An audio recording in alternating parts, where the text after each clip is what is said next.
Hello everyone, I am Shikha. आज हम बात करेंगे section 11 of Hindu marriage act, void marriage. क्या होता है वॉइड मैरिज? तो any marriage solemnized after the commencement of the act shall be null and void. Okay, मतलब इस एक्ट के लागू होने के बाद कोई भी मैरिज जो वॉइड एब इनिशियो होगी वो स्टार्टिंग से ही वॉइड होगी। तो सबसे पहले हम अगर बात करते हैं तो सेक्शन 5 में जो कंडीशन दे रखी है वैलिड मैरिज की, कंडीशन दे रखी है जो मैरिज की, उसमें 5(1), 5 sub clause 4 and 5 sub clause 5, ये क्या है? वॉइड मैरिज है। 5 सब क्लॉज 1 क्या है? वाइगेमी। वाइगेमी इन द सेंस कोई भी हस्बैंड वाइफ में से कोई भी स्पाउस पहले से शादीशुदा नहीं होने चाहिए। अगर उनकी पहले से शादी हो रखी है तो वो वाइगेमी से पनिशेबल है। ओके, जैसे ए और बी और सी तीन पार्टीज हैं। ए और बी हस्बैंड और वाइफ हैं।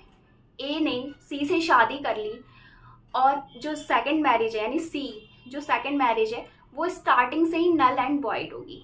ओके, और वो वाइगेमी के लिए पनिशेबल होगा। और वाइगेमी कहाँ पनिशेबल है? Section 17 of Hindu marriage act. Okay, ये हो गया 5 सब क्लॉज 1 वाइगेमी। अब आता है 5 sub clause 4, degree of prohibited relationship. ठीक है, तो इसकी हम पहले भी डिस्कस कर चुके हैं इस बात पे सेक्शन 5 में कि डिग्री ऑफ प्रोहिबिटेड रिलेशनशिप क्या होता है।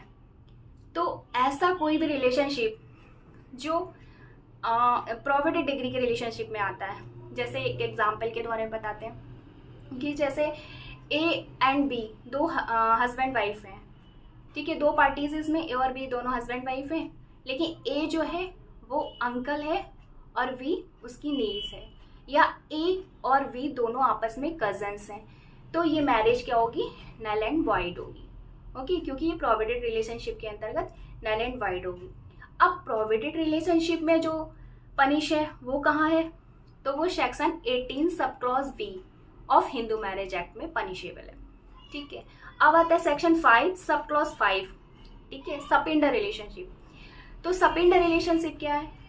एक एग्जाम्पल, ए और बी दोनों हस्बैंड वाइफ हैं, पर वो दोनों आपस में ब्लड रिलेशन या क्लोज रिलेशनशिप में आते हैं, तो वो मैरिज वॉइड मैरिज मानी जाएगी। ठीक है, तो वो क्या है? नल एंड वॉइड मैरिज हो गई।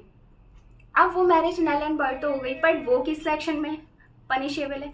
तो वो भी सेक्शन 18 जहाँ पे प्रोहिबिटेड डिग्री रिलेशनशिप है वहीं पे सपेंडर रिलेशनशिप है, सेक्शन 18 सब क्लॉज बी में पनिशेबल है। ठीक है, अब आता है, ये तो समझ गए, ये हो गया। अब आता है इसका इफेक्ट क्या होगा? इफेक्ट इन द सेंस इसका इफेक्ट क्या होगा, यानी सस्पेंडर रिलेशनशिप का अगर एग्जांपल देख ही लिया अभी। अब आता है nature effect of void marriage, यानी कि नेचर क्या होगा, इफेक्ट क्या होगा वॉइड मैरिज का। तो क्या होगा?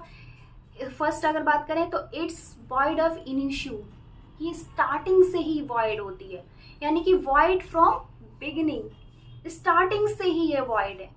दूसरा, नो लीगल इफेक्ट और कॉन्सिक्वेंस, यानी कि इसमें कोई भी लीगल इफेक्ट नहीं होता। तीसरा, अगर तीसरा पॉइंट की बात करें, parties are not conferred status of husband and wife, यानी कि हस्बैंड वाइफ का कोई स्टेटस नहीं होता कि हस्बैंड है कि वाइफ है, उनका कोई स्टेटस नहीं होता वॉइड मैरिज में। अगला पॉइंट्स की बात करें तो ना लीगल राइट्स होते हैं ना ऑब्लिगेशन होती, no legal rights and obligation arise.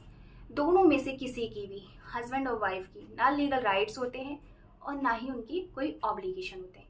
एक सबसे इम्पॉर्टेंट बात जो है वो याद रखना है कि child born out of marriage conceive void and voidable is deemed to be legitimate as per section 16 of Hindu marriage act.